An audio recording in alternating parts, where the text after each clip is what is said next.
Suspension diagnosing के अंदर सबसे अहम चीज जो होती है वो होती है road test.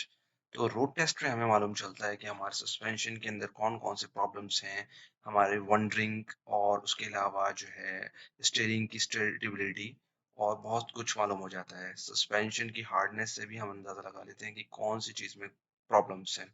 Specially shock observer और स्टीयरिंग क्रैक एंड नॉइजी और गाड़ी की बम्पनेस के तौर पर पता लग सकता है। तो यहाँ पर आज हम जो डिस्कस करेंगे उस फिटिंग करेंगे वो है अपने शॉक ऑब्जर्वर और उसके कंप्लीट सस्पेंशन, जो कि सस्पेंशन के रेंज में चीजें आ रही हैं। तो सस्पेंशन के अंदर जो चीजें आती हैं वो होती हैं brake system completely, shock observer, steering rack ends और उसके अलावा अपर आर्म्स, लोअर आर्म्स और उसके रिलेटेड बूट्स, रबर्स, उसके अलावा बुशेस और इसके अलावा बॉल जॉइंट्स। वो तमाम चीजें जो है वो सस्पेंशन गाड़ी के कहलाती हैं। तो ये सारी चीज़ों को आज हम रीफिट करेंगे अपनी इस गाड़ी के अंदर और हम देखेंगे कि किस तरीके से हम इसके अंदर जो है वो फिटिंग कर सकते हैं और किस तरीके से हम इसको फिट कर सकते हैं। ये हमारा स्टीयरिंग नकल है और स्टीयरिंग नकल का काम जो है वो जो है बैरिंग को होल्ड करना है, जो कि बैरिंग टायर को बाद में होल्ड करता है। तो ये इसकी रेस कहलाती है। यहाँ पर जाके बैरिंग बैठता है तो हम यहाँ पर इसको थोड़ा क्लीन कर लेते हैं, जिसकी वजह से हमें जो है ना बैरिंग डालने में थोड़ी आसानी हो जाएगी और उसके बाद हम इसमें बैरिंग डालेंगे। क्योंकि हमारा ये ओल्ड सस्पेंशन है और यहाँ पर जो है मैं ओल्ड सस्पेंशन फिट कर रहा हूँ, तो इसलिए मैं इस बात का ख्याल रखूंगा कि हर चीज को प्रॉपर तरीके से क्लीन करूँ और उसकी क्लीनिंग के बाद ही मैं इस तमाम चीजों को फिट करूँ। जब भी सस्पेंशन की बात होती है तो रस्ट को क्लीन करना बहुत जरूरी है, क्योंकि सस्पेंशन की फिटिंग के अंदर रस्ट एक अहम वैल्यू रखता है, जिसकी मदद से हमें पता चलता है कि कौन कौन सी चीजों को कैसे फिट करना है, क्योंकि कुछ चीजें न्यूली फिट हो रही होती है। स्पेशली जब आप इन सस्पेंशन पे काम करें तो नॉर्मली बैरिंग्स को न्यू डालें, ओल्ड बैरिंग्स अवॉइड ही करें। लेकिन अगर आप ओल्ड बैरिंग्स भी यूज करना चाहते हैं तो it's okay, you can do it. यहाँ पर बॉयल जॉइंट्स की तरफ आ गए हैं। बॉयल जॉइंट्स जो कि स्ट्रिंग नकल में लगा होता है, तो यहाँ पर हम इसको भी देख लेंगे। क्योंकि मैंने पहले ही बताया था कि हर चीज़ पुरानी ही फिट करनी है, तो मैं इसको यूं ही फिट कर दूंगा इसी तरीके से, ऐसे।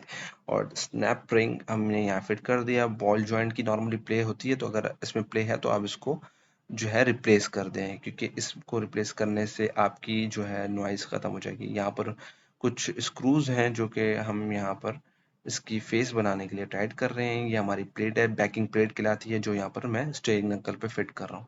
यानी कि मेरा ये पूरा कंपोनेंट एक तरीके से पूरा रेडी हो रहा है, जिसकी मदद से मैं अपना एक पूरा पार्ट रेडी करके इसको जो है अपने सस्पेंशन में फिट कर दूंगा।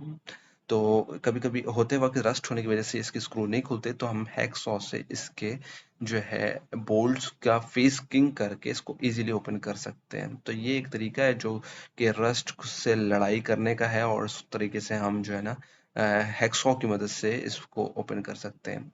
नॉर्मली शील्ड्स भी हैं वो रस्ट से ख़राब हो जाती हैं, तो अगर आप चाहें तो इन शील्ड्स को भी चेंज कर दें। नहीं तो पुरानी शील्डें और पुराने चीज़ें तो मैं यहाँ पर लगा ही रहा हूँ, तो हम ये सारी चीज़ें पुरानी भी यूज़ कर सकते हैं, तो उसका नो इश्यू।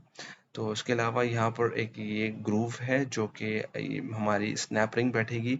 जब हमारा बैरिंग बैठेगा तो स्नैप रिंग यहाँ डलेगी, जिसकी मदद ये होगा कि वो बैरिंग को होल्ड करके रखेगी। क्योंकि यहाँ पर जब ये हमारा बैरिंग है और इस बैरिंग ने जाकर उस स्टीयरिंग बैरिंग बिठाने के पहले और बाद में मैंने यहाँ पर थोड़ा WD-40 मार दिया फॉर लुब्रिकेशन, और इसी तरीके से मैं अपनी स्नैप रिंग भी इजीली बिठा सकता हूँ। तो यहाँ पर इसको मजीद मैंने अलाइन कर दिया, फिटिंग कर दिया, इसकी स्पेस बना दी।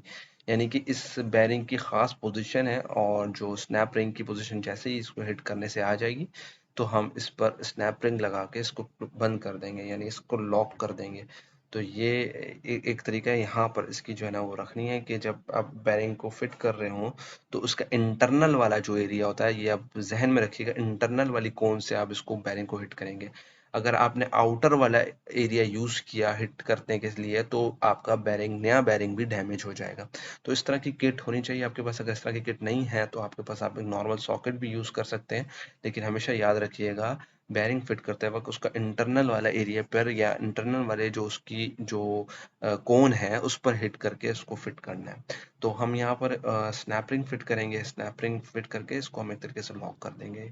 यहाँ पर हमारी पूरी बॉल्स लगी हुई हैं और सारी है। और ये याद रखिएगा जब आप ओल्ड बैरिंग डाल रहे हो तो उसमें न्यू ग्रीसिंग कर दें, यानी कि जहाँ पर तो मैंने नॉर्मल न्यू ग्रीसिंग नहीं की, लेकिन नॉर्मली आपको न्यू ग्रीसिंग करना पड़ेगी। इस तरीके से मैंने इसको प्रॉपर तरीके से इसके स्नैप रिंग को बिठा दिया, जिसकी मदद से जो है अब ये प्रॉपर तरीके से बैठ गया, और ताकि इन फ्यूचर ये जो है प्रॉपर लॉक हो जाए।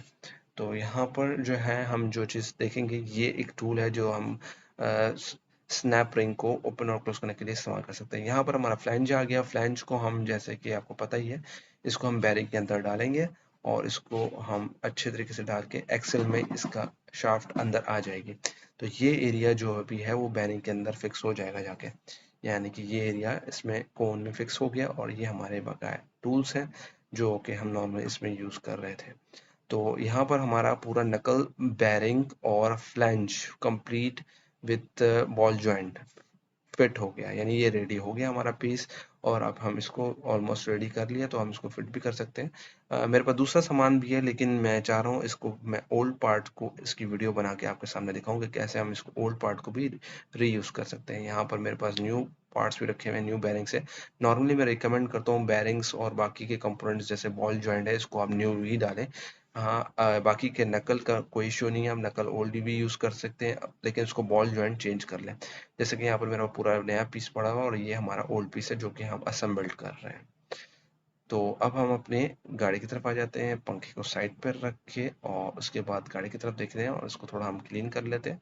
क्लीन करने के बाद हमें यहाँ पर जो है थोड़ी बहुत सारी चीज़ें क्लियर हो जाती हैं, तो और उससे हमें आइडिया हो जाता है कि हमें मज़ीद क्या-क्या चीज़ें करनी है, और उससे जो है ना हम इज़िली देख सकते हैं। उसके बाद हम ये देखने के बाद हम देखेंगे हमारा, हमने यहाँ पर ब्रेक की लाइंस को लॉक किया हुआ है ताकि हमारा ब्रेक फ्लूइड नीचे ना ड्रॉप हो, और अगर हमारा ब्रेक फ्लूइड सारा का सारा वेस्ट हो जाएगा। यहाँ पर ब्रेक फ्लूइड लॉक करने के बहुत से तरीके हैं, या तो आप इसको होल्ड करवा के लॉक कर दें। ये हमारा लोअर आर्म है जो कि हमारे फ्रेम में फिट होगा। देखिए लोअर आर्म को कैसे हमने टाइट कर दिया, चूंकि मैं पहले बता चुका हूँ ये एक रस्टी लोअर आर्म है, ओल्ड लोअर आर्म है। मैं यहाँ पर नया भी फिक्स कर सकते हैं, लेकिन क्योंकि मैंने इस वीडियो को बनाने के लिए ओल्ड लोअर आर्म फिट करना मुनासिब समझा, यहाँ पर हमने इसके बोल्ट्स को टाइट कर देते हैं और ये हमारा लोअर आर्म फिट हो गया।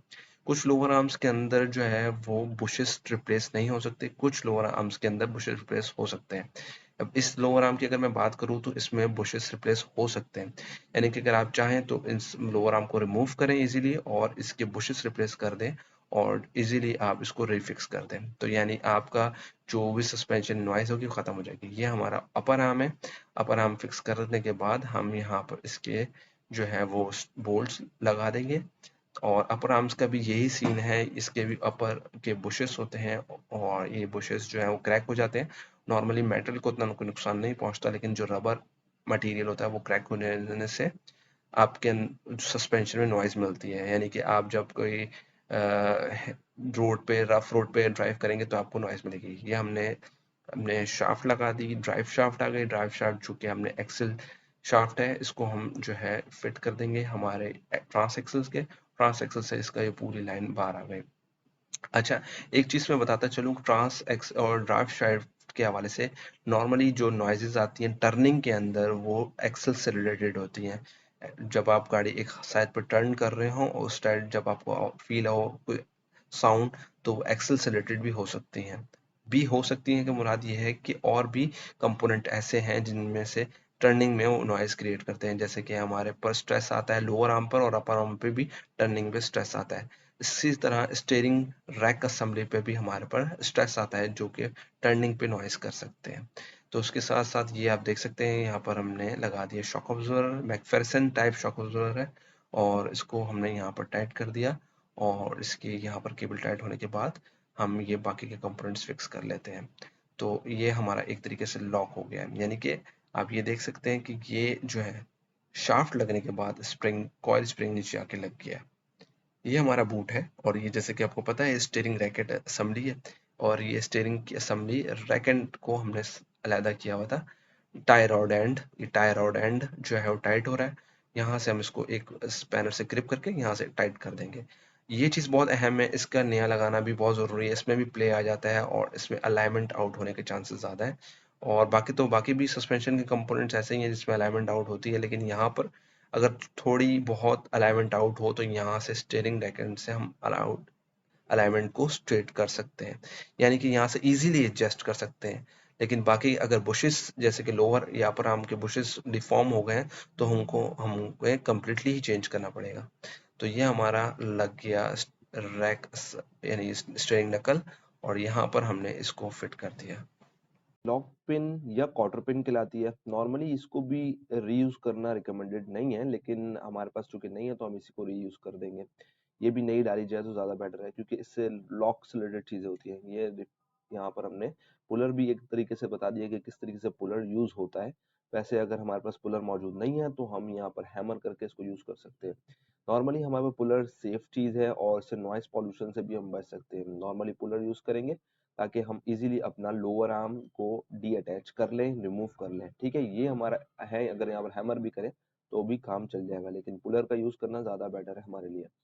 और लोअर आर्म का ये स्टड एक्चुअली हमें निकालना है। ये हमारा वो नट वाला एरिया है और इस नट को हम जो है वो चढ़ाएंगे, और उल्टा चढ़ा रहा हूँ ताकि हमें पता चल सकता है कि किस तरीके से हम इस पर हैमर कर सकते हैं। नॉर्मली इसकी पोजीशन नीचे की तरफ होती है, ये कैसल नट है। यहाँ पर हम हैमर भी कर सकते हैं, लेकिन ये ज़्यादा सिक्योर जगह नहीं है हैमर करने के लिए, क्योंकि इसका ये प्लेस खराब होने के चांसेस ज़्यादा है। ये मैंने इसको सीधा लगा दिया। जब मैंने सीधा लगा दिया तो इसको टाइट कर दिया। तो इसके बाद यही क्वार्टर पिन जो कि पुरानी थी, ये मैंने दोबारा फिक्स कर दी। ट्राई करें क्वार्टर पिन नहीं लगाएं, अगर नई नहीं है तो फिर मेरी तरह जो मैं लगा रहा हूँ पुरानी ही लगा दीजिए। तो ये इस तरीके से हो गया फिक्स, जबरदस्त। और ये हमारा अपर आर्म है। अपर आर्म को भी जब हम एंड में देखेंगे और इसको भी आराम से इसका नट लगा देंगे, ये इजीली बैठ जाएगा। और यहाँ से मैंने टाइट किया कर दिया। नॉर्मली मैं रैचेट यूज कर रहा हूँ, आप देख सकते हैं। और टाइट करने के लिए मैं रैचेट यूज कर रहा हूँ। आप ऊपर से ये भी अपर आर्म खोलने के लिए ऊपर का स्टड घूम सकता है, तो कोशिश करेंगे कि बहुत सारी चीजों को हम होल्ड कर लेंगे और फिर रिमूव करेंगे। यहाँ पर ये देखें कि किस तरीके से मैं यहाँ पर हिट करके इसको जो है ना खोलने के लिए यूज दोबारा कर रहा हूँ।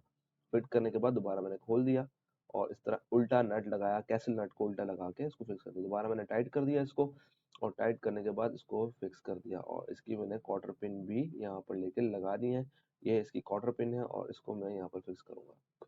तो ये हमारा नट बिल्कुल टाइट हो गया और ऑलमोस्ट हमारी काफ़ी हद तक चीज़ें जो है ना वो डिसमेंटल के बाद दोबारा रीअसेंबल्ड हो गई हैं।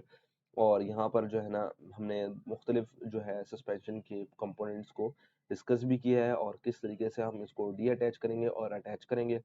और हमारा सस्पेंशन की हिटिंग में हमने ये ध्यान रखना है कि हमारे बूट जो है वो डैमेज ना हो। नॉर्मली हमारे बूट डैमेज हो जाते हैं।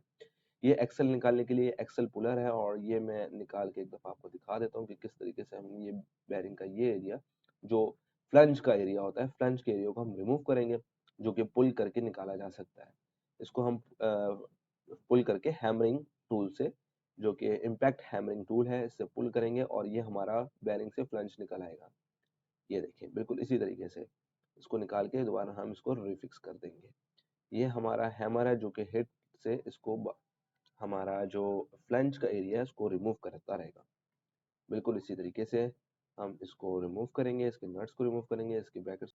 इसके बाद हमारी बारी है कि हम अब डिस्क रोटर को फिक्स करेंगे। हमारा एक्सल नट जो कि अभी फिक्स नहीं हुआ हुआ, डिस्क को अच्छी तरीके से हम बिठा देंगे और ये प्रॉपर बैठनी चाहिए। अगर ये थोड़ी सी भी सही नहीं बैठी हुई तो हमारा व्हील भी सही बैलेंस फिट नहीं होगा, जिससे हमारे जो है ना गाड़ी में आवाज़ या ब्रेक्स साउंड भी आ सकता है। तो ये बात याद रखिएगा, क्योंकि यहाँ पर जो है ना ब्रेक साउंड के लिए डिस्क का सही बैठना बहुत ज़रूरी है। यहाँ से मैं रैचेट से नॉर्मली इसके कैलिपर के ब्रेक कैलिपर के हॉसेस को टाइट कर रहा हूँ, और ये सारे टाइट होने के बाद इनके एग्जैक्टली सेम इनकी रूटिंग होनी चाहिए। यानी पाइप में बल्जिंग नहीं आना चाहिए, बिल्कुल स्ट्रेट पाइप होना चाहिए। यहाँ से अगर पाइप अगर थोड़ा सा भी बैंड हो जाए तो ऑयल की डिस्ट्रप्शन होती है। वो ऑयल जो हाइड्रोलिक ऑयल ब्रेक कैलिपर्स को जा रहा है वो डिस्टर्ब हो सकता है। इसी तरीके से कैलिपर के बोल्ट भी टाइट हो गए और ये हमारा स्टीयरिंग ऑलमोस्ट रेडी है। और इसके साथ साथ हमारे ब्रेक कैलिपर के साथ साथ ब्रेक पैड्स भी रेडी हैं। ये नट है जो मैंने अभी तक नहीं लगाया, जो मुझे अब लगा देना चाहिए। तो इस नट को भी हम कैसे लगाएंगे ये देख लें। किस तरीके से हमने नट को टाइट कर दिया और इसमें जो है हम टाइट कर देंगे। आप देख सकते हैं किस तरीके से मैंने रोटर को स्क्रू ड्राइवर से लॉक किया है और इसको मैं पावर हैंडल से टाइट कर रहा हूँ। ये नट बहुत इंपॉर्टेंट है और बाद में इसको लॉक करना भी बहुत ज़रूरी है, क्योंकि अगर ये नट लूज हो गया तो हमारा एक्सेल बाहर आ जाएगा और हम एक खतरनाक एक्सीडेंट फेस कर सकते हैं। तो आप देख सकते हैं ये नट लॉक हो गया, मतलब टाइट हो गया, और इसको जो है अब लॉक करना बाकी है। और ये हमारे सामने आप देख सकते हैं कि किस तरीके से मैंने यहाँ पर सेव करके रखा हुआ है। नीचे सपोर्टर्स भी आप देख सकते हैं। मज़ीद अगर मैं इसको यूँ अगर रोटेट करता तो ये मुझसे रोटेट होता ही कल चला जाता। इसके लिए बहुत ज़रूरी है कि नट भी अमूमन नया ही लगाएँ। ओल्ड नट यूज़ ना करें, नया नट यूज़ करें, क्योंकि इसके जो है वो लॉक होता है, जो उससे वो उसकी स्लीव डैमेज हो जाती है। तो हमेशा ट्राई करें इस तरह की चीज़ें न्यू लगाएँ। तो इसको अनलॉक करने के लिए भी ये वाला टूल यूज़ किया जाता है, और इसको जब लॉक करेंगे तो हम हैमर से हैमर कर देंगे और जिसकी मदद से ये लॉक हो जाएगा। तो अब हमारा ये सस्पेंशन ऑलमोस्ट रेडी है, और WD-40 इन एरिया में लगा दें, और क्योंकि अगर लूज़ वगैरह करने के लिए और ये इसको टाइट करने के लिए ये चीज़ें बहुत ईज़िली यूज़ेबल होती हैं। तो मेरे ख़्याल से अब तक के लिए इतना ही। मिलते हैं नेक्स्ट वीडियो में, तब तक के लिए अस्सलाम वालेकुम।